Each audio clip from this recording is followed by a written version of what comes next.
everyone, and welcome to another MSP event. We're super excited to dive right into this topic, but we'll give couple more minutes for folks to trickle in. As you know, we love to start things off with a little fun icebreaker. And I'd love to know, Max and Pete, what song kept you going this week? And we can kick things off with Max. I don't know if it's a particular song, but I've been listening to a bunch of like ABBA for the last like few days. And so Love just it. like on repeat, it's been really good, like hit of like energy every morning. So been loving Oh, that. Yep. that's a. I'm inspired. Now I want. Now I want. I'm gonna be on Give it after a this. I'm try. gonna. Yeah. I'm gonna be on Spotify, like ABBA's greatest hits. I think my. I don't know if it's been keeping me going per se, but my son is like super obsessed with the Nutcracker. Um, and so like I can't wait to see what my Spotify rap looks like next year. So I've just, for whatever reason, been listening to a lot of that. What about you, Ange? What song or artist has been keeping you going?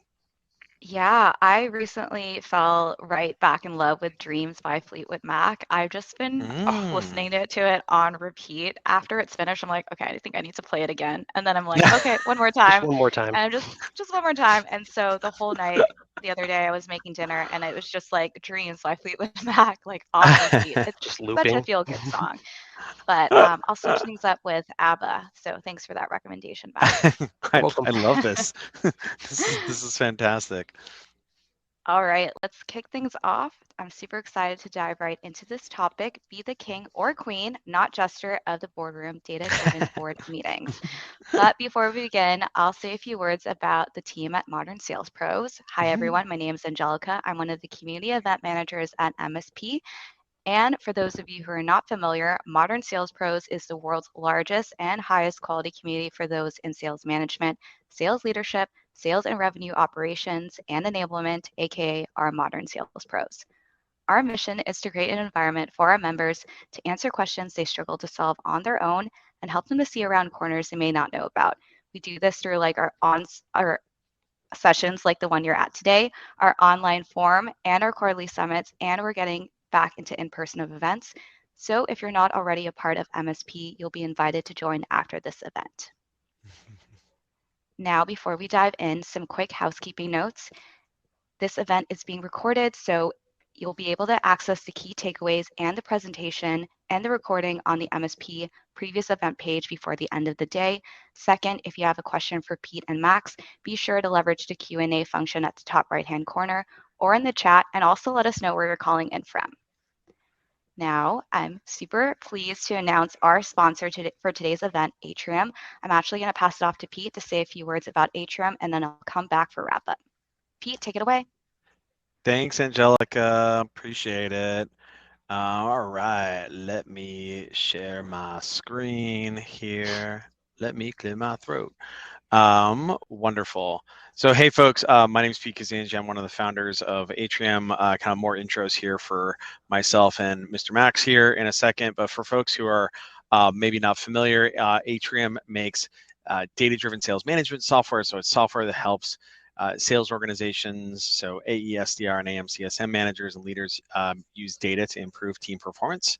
And so what it does is, what Atrium does is continuously monitors dozens and dozens and dozens of AE and SDR KPIs and proactively alerts managers, leaders, operations, reps too, when something is off with your reps, your team, and so on. And so what this means is that sales organizations like managers can get ahead of coaching insights faster and drive positive behavior change and win. And so one of the cool things about Atrium is just takes 2 minutes to set up with a read-only connection to your Salesforce CRM. You can sign up for a free account by doing that and be on your merry way. So cool. Let's do some intros here. My name is Pete Kazanjy. I'm one of the founders here at Atrium. I'm also responsible for our go-to-market function. Prior to Atrium, I started a recruiting software company called TalentBin that was acquired by Monster Worldwide in 2014. That's really where I went from being a kind of founder kind of business generalist to being a first seller, a first sales manager, first sales leader over there at TalentBin. And then when we were acquired by Monster, I was responsible for new product sales at Monster worldwide. Subsequent to that, after I left Monster, I wrote a book on startup sales called Founding Sales, and then started the Modern Sales Pro community. So that's a little bit on me. I would love to introduce my colleague, Mr. Max Klang, one of our senior account executives over here.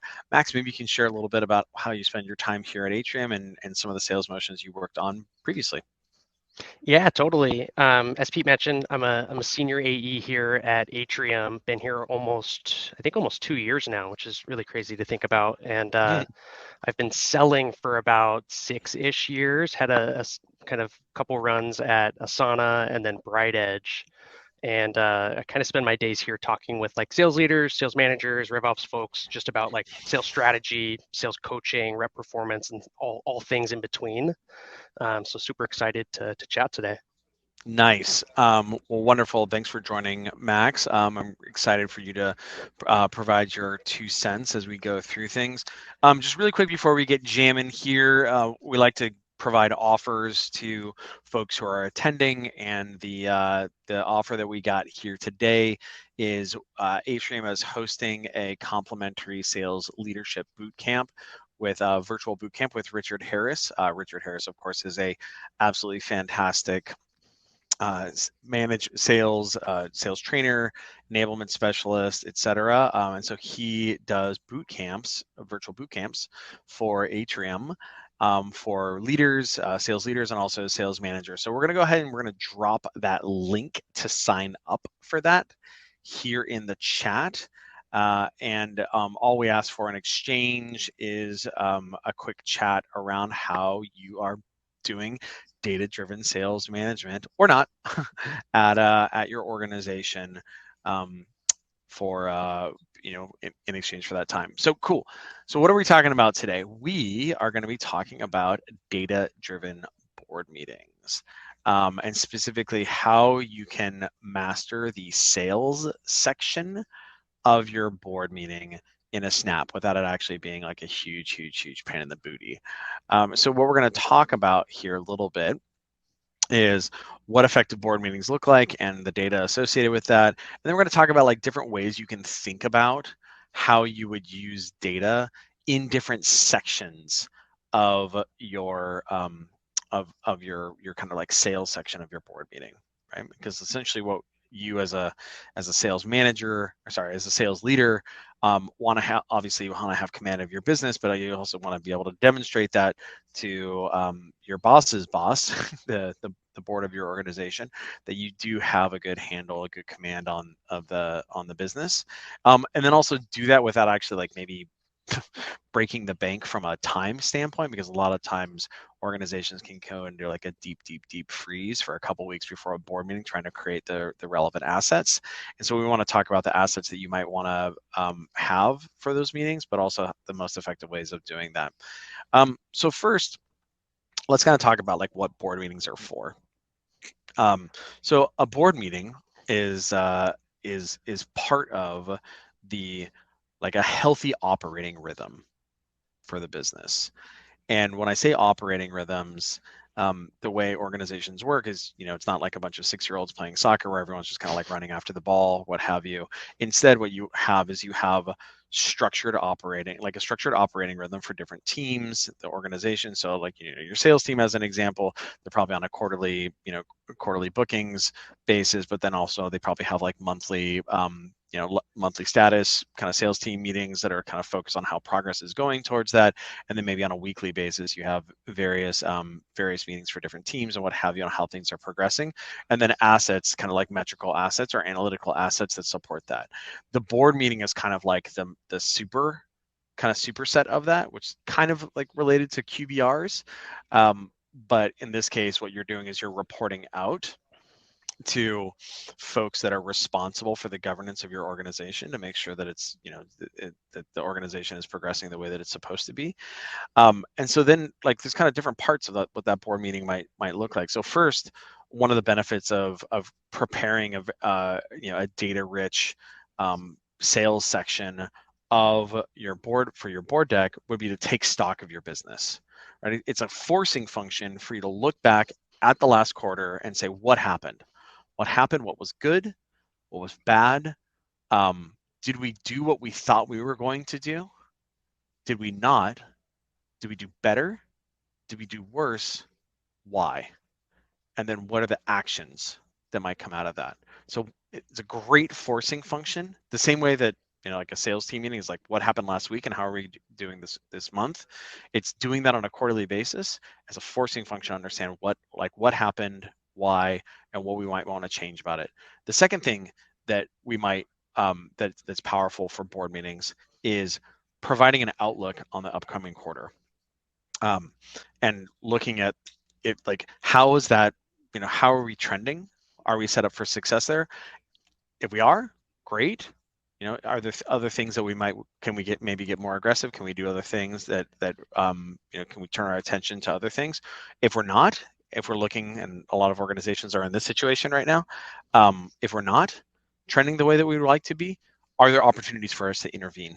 Can we change, right? Can we change the behavior of our team, or individual reps, teams, segments appropriately? And then that kind of goes to the third piece here, which is, what are the can we check in on key initiatives? Like, maybe last time we said, hey, we were going to focus in on a very specific initiative with respect to our SDR team or AE team, or maybe a specific subsegment of things. How did that initiative play out? And then secondarily, what are the next initiatives that we might be focused on based on the information that we pulled together there? Max, I know that you work with a lot of our larger organizations here at Atrium. When you kind of talk with like sales operations folks and kind of sales leaders about how they're taking stock of their business, or kind of like looking forward to the forward quarter, what are the things that kind of like loom large for those folks ahead of those board meetings? I think like the biggest thing is just like how much time it is to like go and grab all of the necessary reporting. And so Sure. like anytime I'm having conversations like leading into that, that's always like the big thing. They're just like totally overwhelmed and consumed with like going and finding all of the like, again, things that they need to have prepared for that meeting. And it can run across a whole variety of different things, from like stage funnel conversions, forward looking, pipe coverage, AE leveling from like a, capacity planning standpoint. And like all of those are like very different reports that you need to go and grab. And so thus they like take a lot of time to go and like get them, put them together, action them, and then deliver the insight.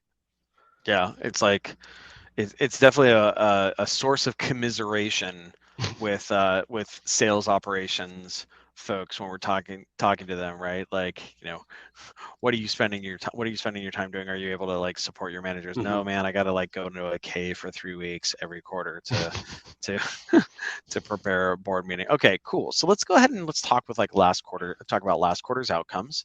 And so this is kind of some examples of things you might put together in your sales teams section to do a look back on the last quarter. So a couple things there. Where did we end up from a booking standpoint? I mean, yeah, duh, Pete.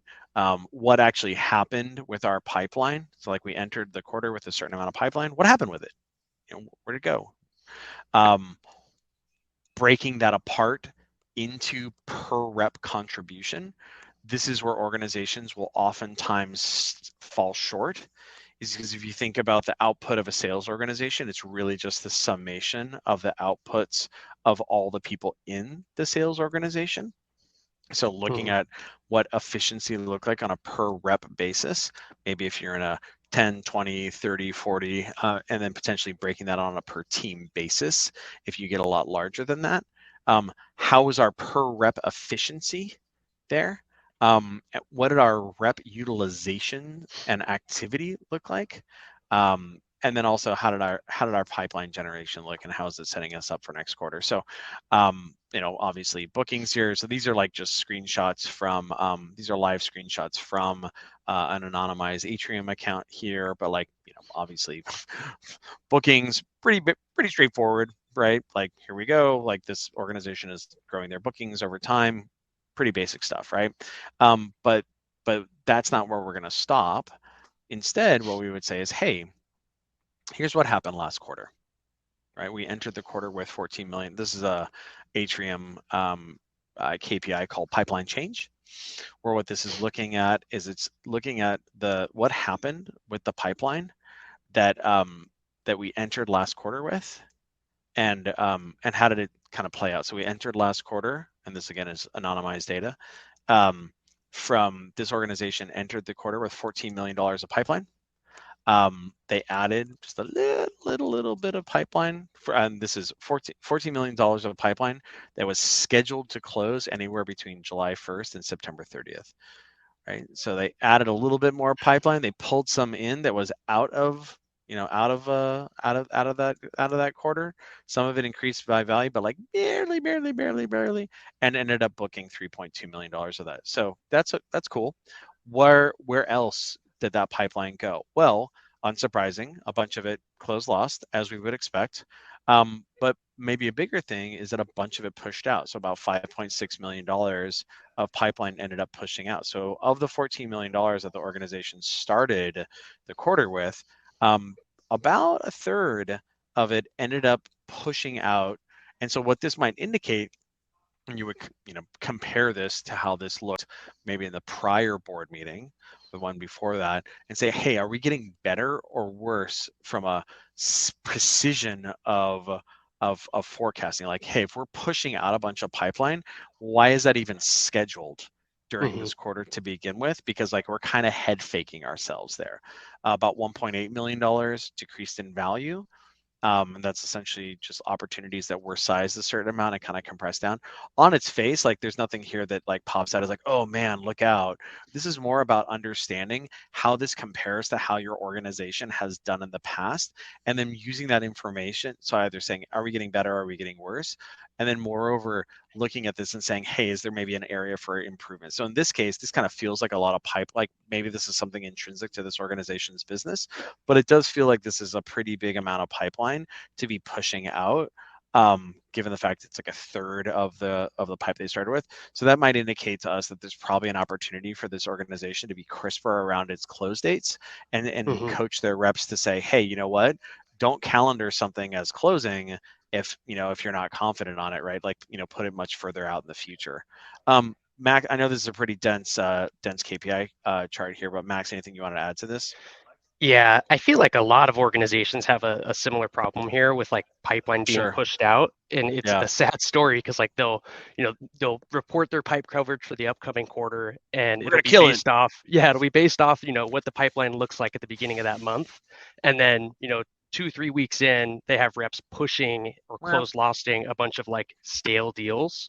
Yeah. And so that pipeline that they saw at the beginning of that new quarter is just like not real, because half of that number is getting pushed out or closed lost because reps are cleaning their pipeline in that time. And so it's really, really important to make sure you're tracking pipeline that gets pushed out of the close period or closed lost on a weekly, monthly basis, and being able to like visualize that before you go and commit to some pipeline number to your team.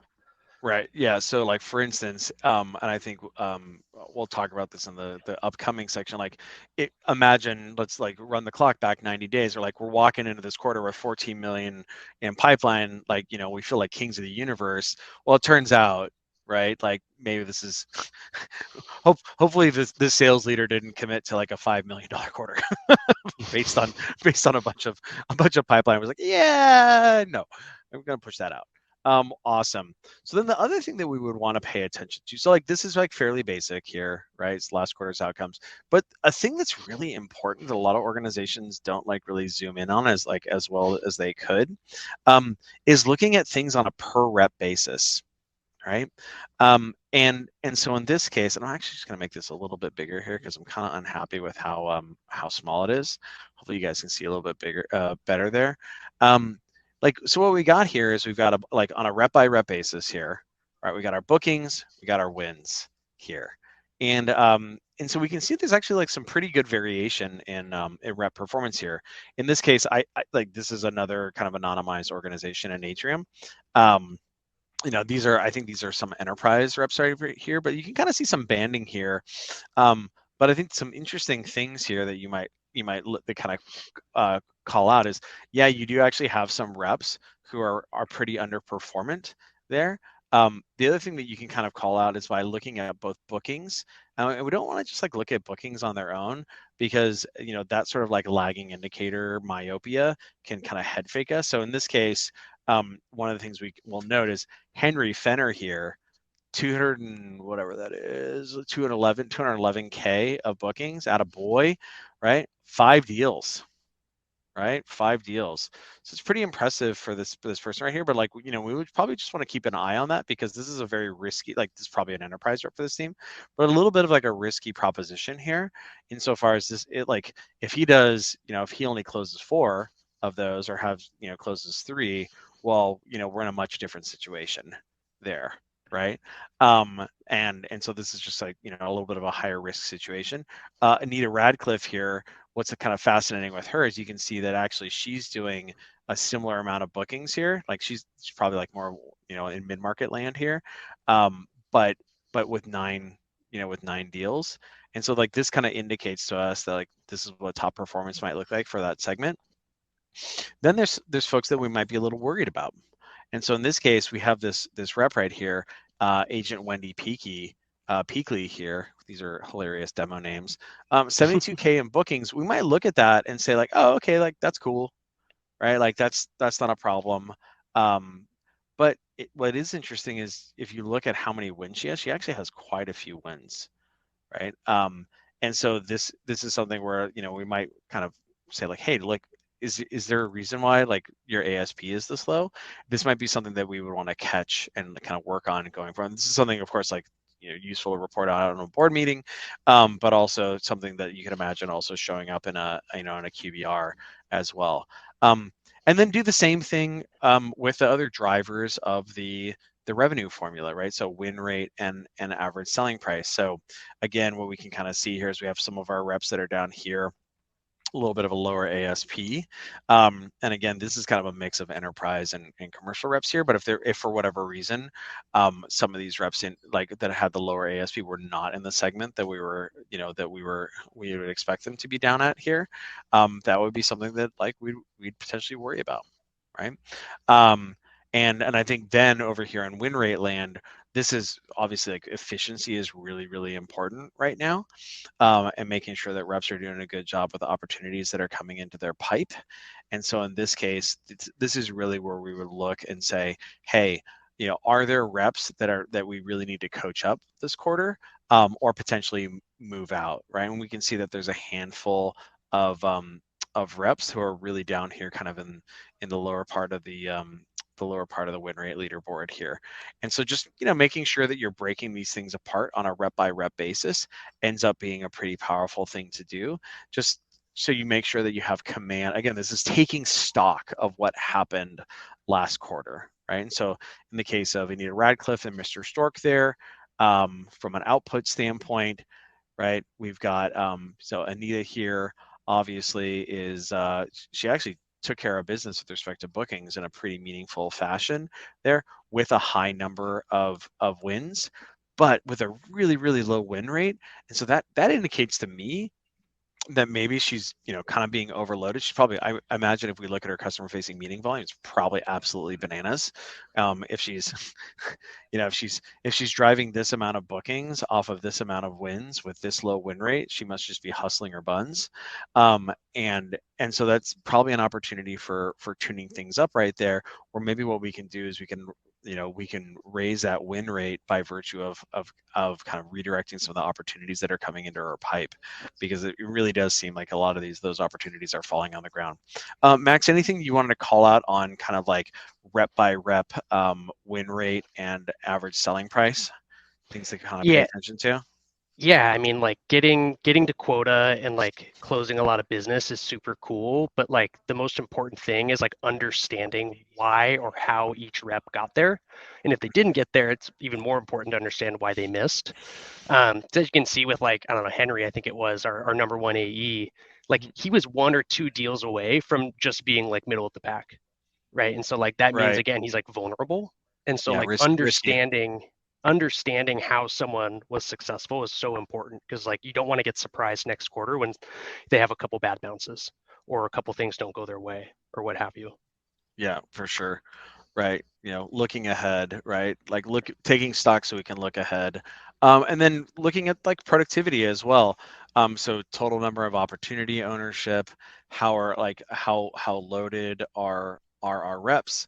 And then similarly, customer facing meeting volume.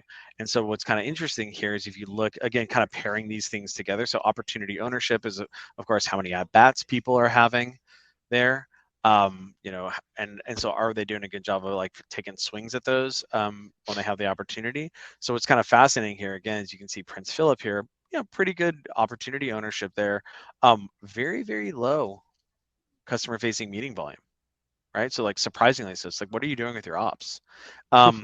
Similarly, Granny Rose here, very low meeting volume here, but in line with lower opportunity ownership volume there, but something to kind of like pay attention to. And then really kind of concerning would be, hey, here's this rep right here, Robert Zemisky here, in line with everybody else, but like there's something just substantially off with respect to his customer facing meeting volumes. And then kind of on the flip side, these reps are kind of like hitting the cover off the ball with respect to customer facing meeting volumes. One thing that is pretty subtle is you can actually see, and I think actually Agent Wendy Peakley, her win rate was like okay, but what's kind of fascinating you can see here is like the dark blue is initial meetings, so like first meetings, like first dates, and then the light blue is follow-up meetings. And so what you can kind of see here is that Agent Wendy Peakley, she's like pretty heavy on those follow-up meetings, which can be a good thing to a point, right? And so what you can see here is that you might expect her win rate to be a little bit higher given how deep she's getting with some of these accounts. And so there's probably an opportunity here to do some like further coaching with respect to her and figuring out what is like where are her ops getting stuck, because having lots and lots and lots of second and third dates without a commensurate high win rate, it might indicate a bunch of like incremental meetings that are less efficient than they could be, like having meetings with people who don't have power, things like that. Cool. So then the other things that we would want to look at here, so that's rep specific. So then the other thing we want to look at is things that were generated last quarter that are going to impact the coming quarter. And so that would be something like pipeline generation, right? So like new pipeline ownership, aggregate pipeline. So like I actually recommend that folks do both of these things. So new pipeline ownership is how much pipe actually came into rep pipelines, right? So it's like being added, and that's different than total pipeline ownership. And I know that sounds kind of like a subtle difference there, but like the way to think about pipeline ownership, it's like how much is in everybody's pipe, right? Like the pool that is like filled with water, like how full is the pool? Whereas in this case, new pipeline inflow is going to be more how is stuff coming in, right? Like because this is a super critical thing. Is like we need to make sure that there's a constant inflow of opportunity and pipe coming into our reps pipeline.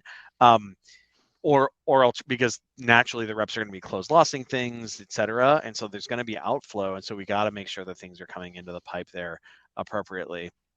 A more sophisticated version of this is really powerful, is looking at pipeline that reaches a certain stage, because this can be, when you're thinking about forecasting, this can be a really powerful thing. Is if you're only looking at like total pipeline, right? Well, that can be a mix of a bunch of different things. And if you're looking at like total new pipeline inflow, but maybe one of the things that you might want to a more precise version of that would be how much pipeline is actually reaching like SAO, right? How much pipeline is actually making it to where we know it like is more real, if you will. And then there can be incremental versions of that as well, right? Where we can say, hey, look, how much pipeline reached stage 3, whatever the kind of a further down funnel stage might be for you. And so what you can kind of see here that's kind of interesting is in this organization, you can kind of see they've had more and more pipeline reaching SAO.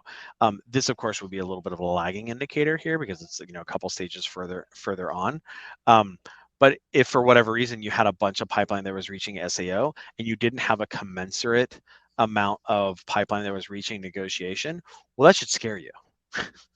Right, because things are coming things are coming down, like making it here, and then they're not making it any further there. And so this can be this is a little bit more difficult to calculate in the CRM. And so, this is why one of the things that our customers really like here at Atrium is there's a specific card called Pipeline at Stage Reached, which allows you to see the total number of ops that have made it to a certain stage, the total number of either on a per rep basis, manager basis, or a team basis, or total basis, or in this case, the addition of that, which is how much pipeline has gotten there. Wonderful. So let's talk about. So that was kind of like taking stock, right? Like taking stock of the quarter. Well, now what about like looking forward? And so these would be things like a little preview of the upcoming quarter. How's our forecast looking? What about the quarter after that? How's that looking on a per rep basis as well? And so in this case, what we would want to be doing is like looking forward at our pipeline by close date. So again, we were here, right? We're coming out of this quarter, and now we're coming into this quarter. So what does that pipeline look like on for the upcoming quarter? And you can kind of see, this is the pipeline that's been close one already. Into this quarter, we can also see the stuff that's on deck there. A more advanced version of this that I'm a big fan of is what we call win rate weighted pipe. It's actually a special metric that Atrium has that takes all the opportunities that are in various stages, and it looks at the historical win rate based on that stage for the given rep who's owned that. So essentially, it's like a weighted pipeline, but instead of it being kind of like the silly weighted percentages in that we just kind of rough into place in Salesforce. Instead, it's actually using the specific win rate associated with each rep and the stage in their pipe that those ops are at.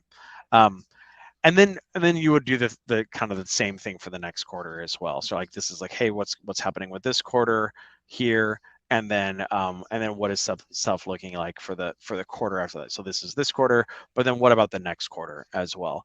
And I think oftentimes what can end up happening is people can get pretty juiced on the fact that they might have a ton of pipe in the out quarters. But I think the important thing to be mindful of there, again, looking at win rate weighted pipe, is that a lot of that stuff is going to be up funnel, if you will. And so the win rates from stage 0, the win rates from stage 1 are going to be substantially lower than the win rates from down funnel pipe. And so, just making sure that your expectations are a little bit more tempered there, around how much, how much gas there is in the tank there. Max, anything you'd like to add on kind of like the looking ahead for the quarter kind of front? No, all the time though. I see folks always being super reliant on those Salesforce probability stages, and I always crazy, right? Because it's so silly, because they're usually very arbitrary, and oftentimes those were set in stone 2 sales leaders ago, right? And so it's not even relevant or credible. And so being able to understand rep by rep based on their stage conversions and their win rates from the various stages is just super powerful, because not all ops in a certain stage for each rep are going to be created equal. And so you need to treat it as such. Yeah.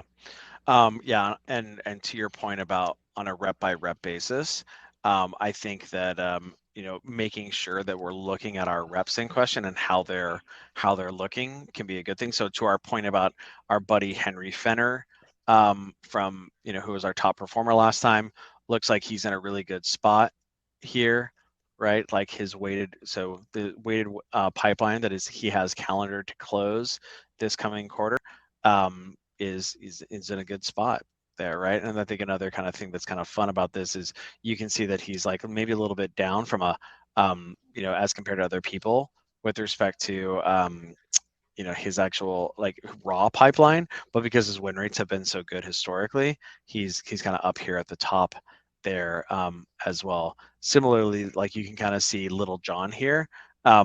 If you were only looking at his pipeline right here, you might say like, oh, okay, he looks like he's like pretty solid here. But if you instead look at his win rate weighted pipeline, you can see that like we might be a little bit more worried about that. Cool. So the next thing that we might the next thing I like to talk about or like cover in a board meeting is what I call fingerprint of success. So what we've been talking about is totals. These are all totals right here, right? Totals here. And then we have individual, so individual bookings, individual win rates, etc. But one of the things that's important to pay attention to in your organization is like what I like to call the physics of your sales org. And so what are the how are the core mechanics, whoopsie daisy, how are the core mechanics of your sales motion doing and changing, and how is it, and so like paying attention to that to make sure that like things aren't changing in a meaningful fashion can be a very powerful thing to do.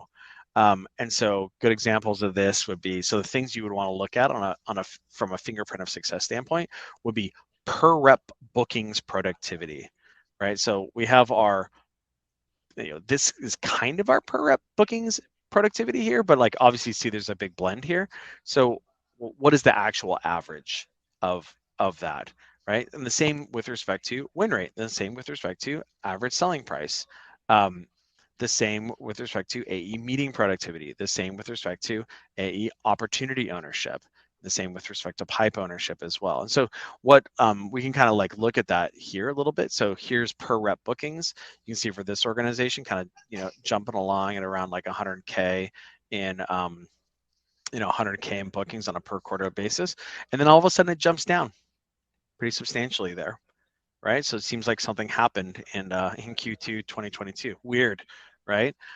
So that's an important thing for us to pay attention to from and say, hey, did something change? And then moreover, is there something we can do about that? Same with other drivers of the bookings formula. So in this case, we can see that there was a pretty substantial change in win rate there in the May quarter. And then that followed along in the August quarter as well. And you can see the same thing with respect to average selling price. So in general, this organization's sales motion looks like some of the physics associated with it is it's deteriorating in some regard, which is not super surprising because this is part of the kind of like economic wobbliness that's happening. So one of the other things that you can do is you can look at customer, like essentially productivity. So these are parts of the bookings driver here. Then you've got our customer facing meetings on a per rep basis. And so what's kind of interesting about this organization is you can see that they actually meaningfully changed their customer facing meeting volume on a per rep basis. So they went from being in the 70s and the 80s range to about 116 here. So this is actually an Atrium, an anonymized Atrium customer here. And so this is after they implemented Atrium. They had a big initiative around productivity on the AE team and doing more customer facing meeting volume. And so you can kind of see the outputs associated with that, both on a quarterly basis and then also on a monthly basis there. You can say the same thing kind of happening with respect to opportunity ownership on a rep by rep basis. So again, fingerprint of success.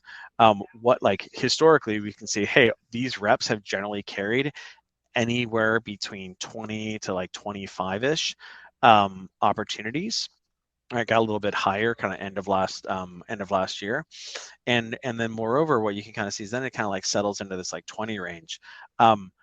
After they had an initiative to have their AEs working more substantially on driving more pipeline, and you can actually see that with respect to opportunity ownership here, and also new opportunity inflow. And of course, that's then reflected in their pipeline ownership. So you can see that they were kind of like steady state here with respect to pipe, and then recently they've been doing a good job of driving more pipe ownership there. Anything that you'd want to add to any of these fingerprints of success, Max?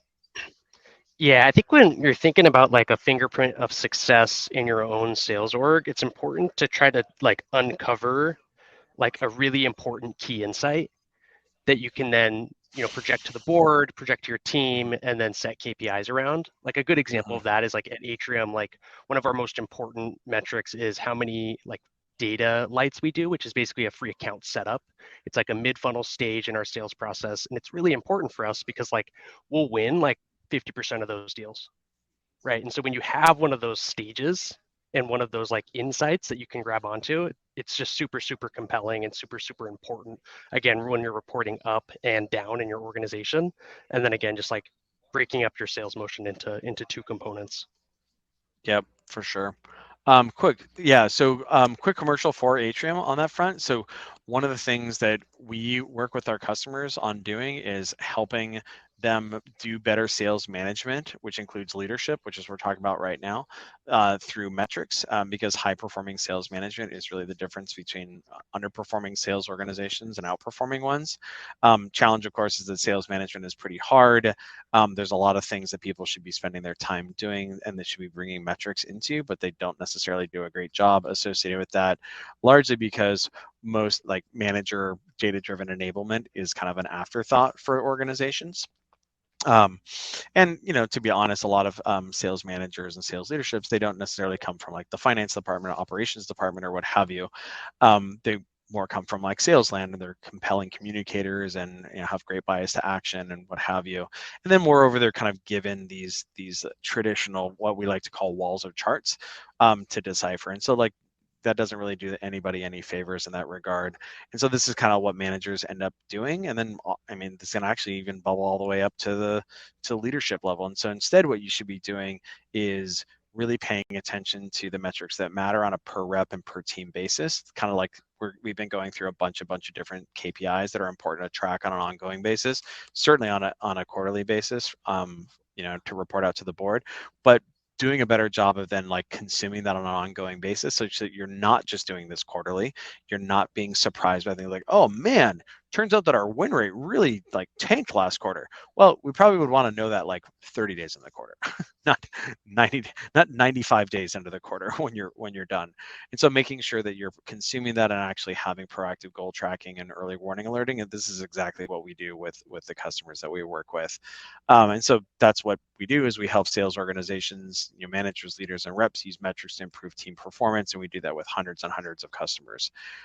Typically, organizations that we work with see anywhere between 30 to 78% improvements in a variety of KPIs that they start managing. So whether that's pipeline hygiene metrics that people are looking to manage, like stuck opportunities or untouched opportunities, or driving higher performance from a customer facing meeting volume standpoint, or driving more AE prospecting. Those are all things that organizations use Atrium to do and drive higher performance from their higher performance and higher efficiency from their teams. So a little bit on Atrium there, and we can get back to what we're talking about here.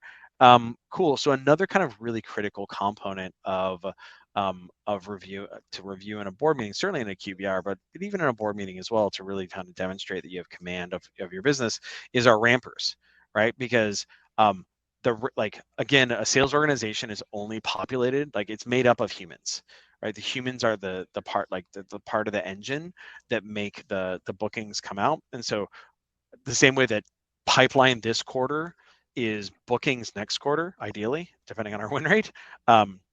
Humans right now are going to, like, and how they're ramping to success, they're going to be our productive or unproductive reps next quarter, the quarter after that, et cetera. And so this is why it's super, super, super important for you to be paying attention to leading indicators of reps in the earn ramp. And so a couple examples of what that might look like. One of the things that kind of key feature of Atrium is the ability to baseline everybody's at like the same start date here, like take everybody's different start date and baseline them here together.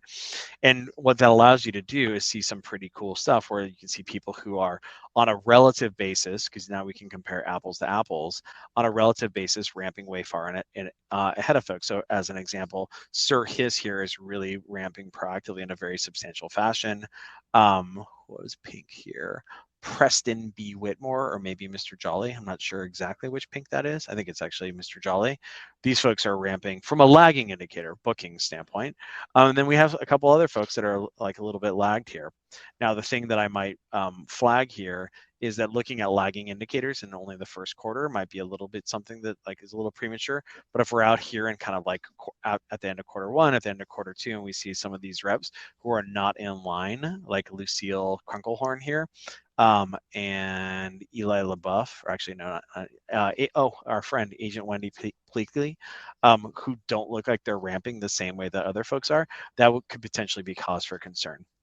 And then similarly, we can kind of see that over here, where I think it was Lucille Klunkelhorn over here in purple, kind of lagging from a booking standpoint, also seeing that with respect to a wins basis as well. And then the same with who's Robert Zemersky here, right? And so just making sure that we're getting ahead of that is a really critical thing. So bookings and wins is all well and good, but even more powerful, of course, is our leading indicators there. So in this case, customer facing meeting volume is a really, really great leading indicator. We can kind of see our outperformant rampers right here that are the same as the ones back here from a booking standpoint. Not surprising. You can see that you've got these folks that are lagging behind right here. Who is this? Lucy. Again, our friend Lucille Klunkelhorn, who is lagged on bookings and lagged on wins, but also lagged on meetings on calendar. And the same with Robert Zemersky here, who is again our friend right here, who looks like he's lagging with respect to wins. So this right here scares me. Like this is something that we should, as when you're paying attention to this sort of thing, in a board meeting or in a QBR, these look like potential busted rampers there. And the funny thing about it is, if you look at their opportunity ownership, and unfortunately the color's a little bit off here, but here's our buddy Robert Zemersky in yellow here, even though he is purple over here, his op ownership is fine, or at least looks fine. So he's got a bunch of ops in his pipe, aren't being worked. Same with like Lucille Krunkelhorn here. So this right here is scary and something that should be addressed. And this is the sort of thing that you would want to catch, from a QBR standpoint, but also be able to report out on in your board meeting, like, hey, like we've got a plan, like these are the quota bearing reps that are going to be driving success for us in the future, and we've got a plan to fix these folks or offboard them and give their ops to other people. Max, anything you would add here with respect to ramping? Yeah, I mean, like, look, if you don't pay attention to like your leading indicators, you're probably going to have a bad time. And so that is true in like managing rampers, and it's true in just managing your sales team in general. You just have to like keep tabs on that at all times and have a good grasp on it. Yeah. And so if you have something special, like Max was kind of noting this earlier, like if there's a specific like thing in your sales motion that's special, like in Atrium's case, we have free account setups, which we call internally data lights. Tracking progress on those, like the number of opportunities that meet that stage, is a really powerful thing to do, right? Like it's another leading indicator. It's not as like coarse as total meeting volume or total opportunity ownership. By the way, total meeting volume and total opportunity ownership, really important, as you can kind of see right here. Like it's pretty obvious that you have two busted rampers in this organization, literally just by looking at their meeting volume or the opportunity ownerships. But say this organization had a pilot motion, or they had some sort of like key part of their motion, or like maybe SEs were involved or what have you. My guess is that the number of opportunities that are making it to that special stage, so even though their opportunity ownership looks fine here, I bet you dollars to donuts that if you looked at that special stage, they're probably not where they need to be, right? They're probably not where they need to be with respect to that. And so I think Max was kind of talking about that earlier, where if you can like atomize your sales motion at kind of the key inflection point. So in the case of like Atrium, it might be turning on a free account because it only takes 2 minutes to do so. That's all well and good, but like we're not in business to just turn on free accounts. Obviously, we want our AEs to get championship from their customers, and then for people to ask for pricing and want a formal proposal, which of course is its own stage as well. So like paying attention by breaking apart the sales motion into those stages, and then measuring how many ops are getting there, and then doing that in ramp, that can help you get more ahead of that sort of thing. The last thing I would kind of touch on is that making sure that you're looking at these various things and then not being surprised can be kind of a tough thing. This is one of the reasons why Atrium has what we call strategy insights. They look at a variety of KPIs that are working together in order to drive an outcome or not. So in this case, you can see that this rep right here is a little bit lagged with, this is a strategy, a ramping strategy insight. This rep right here is a little bit lagged with respect to bookings as compared to their peers. And it looks like the root causes associated with that would be fewer opportunities owned and a lower ASP. Their win rate's solid, right? So like, rather than having to read the tea leaves like this, having software that automatically reads the tea leaves for you can be a very powerful thing. Wonderful. So last section here, we're going to talk about key initiatives. So oftentimes an organization will have a key initiative in place. The CEO came off the top rope and said, hey, no more, no more neglected ops, right? Or the CFO came off the top rope and said, hey, no more, marketing budgets are going to be cut by like 30%. We got to do AE prospecting, whatever key initiative might be. It's all well and good for us to declare that, but if you're not going to measure it, it's probably not going to happen. And so that's where what you can do is you can say, these are the key initiatives that we're like either we were working on last quarter and how did it turn out, right? Essentially a report card for yourself. Did it work well? Did it not work well? What are we going to what are we going to change accordingly? And then moreover, are there new things that we're going to do this coming quarter, right? So kind of some examples here, if we pop back to some of the things we were looking at earlier, you can see that this organization here, like they deployed a key initiative around AE activity. It's like very, very, very obvious that this organization said, hey, we're going to take our AEs from having 30-ish customer facing meetings a month, which is like a pretty lackadaisical pace if you think about that, and we're gonna take this up a notch, right? And you can see that it actually happened, right? That's a very powerful thing. Now, of course, this organization in question did that by kind of deploying Atrium, but this is like, if you don't measure it, you can't manage it, and if you don't manage it, it's not going to happen, right? And so depending on like whatever initiative that might be AE prospecting or pipeline hygiene or sales activity, as kind of noted earlier, you're going to want to measure that. And so in this case, so for instance, if we said, hey, you know what, we have an expectation that our AEs are going to be doing a lot more prospecting. Cool. So what we would then look at is we would say, all right, we're going to measure we're going to set some KPIs around what would indicate that that's actually happening or not. So in this case, what we could say is, okay, how many accounts are our reps touching on a monthly basis? And you can see this organization jumped their accounts, their account engagement up pretty substantially. You can see the same thing with respect to email volume right here, right? Or alternatively, pipeline hygiene. If now you've got fewer opportunities that are coming inbound, we might want to do a better job of managing those opportunities and making sure that people are on top of their ops, saying that like, hey, what is this? Having 15 of your 30 opportunities haven't been touched in 30 days. It's kind of piss poor. Yeah, like don't tell the CMO, right? Don't tell the VP of marketing, because he or she's going to come onto the sales floor and start like, flipping tables. But getting that down to only like 6, right? Maybe six opportunities maybe out of your 30 that haven't had a touch in 30 days, might be one of those like those special ops that you're tucking away. They're going to buy next quarter, right? And the same with respect to stuck opportunities as well. But again, key initiative, maybe it's pipeline hygiene, making sure that we're on top of our stuff. If you don't measure it, you're not going to be able to manage it. You're not going to be able to improve it. And I guess actually I kind of like ruined my own surprise here.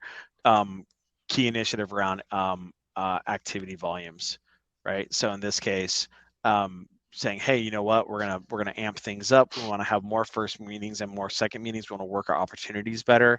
In this case, this organization had a little bit more first meetings, but you can see that most of the progress with respect to this organization was through second meetings instead. And so this is like why it's super, super important to measure these things so you can manage it. This is why when we say like, being a data-driven organization is a more effective way of managing your org. This is like what we see in our customers, is that anywhere from like 30 to 70% improvements in key metrics. So like whether you're talking about like AE meeting volume going up, like from a baseline going up 20 to 50%, pipeline hygiene getting better from an untouched opportunity standpoint, or even just like AE prospecting activity, whatever it is that like you happen to be focused on, as soon as you start measuring it, holding people accountable and managing it, you're going to see better outcomes associated with that. And the same is true in SDR land as well, right? Where you can see anywhere between, we've seen customers that have raised their pipeline generation, but anywhere from 50% to 130%, doubling their pipe that's being created on a per SDR basis. And usually where that's being driven is by a higher output of prospecting activity, or kind of quality of prospecting activity.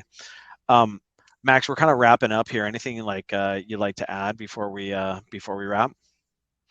Not really. I mean, this is probably my favorite part about working here, though. It's just like chatting with sales leaders about the initiatives or things that they're working on, and then like helping them workshop ways to like deploy assets or insights or what have you to kind of help tackle those things. So Yep, for sure. I mean, it is pretty fun to see how sales organizations can really change their outputs by just a little bit of data-driven sales management.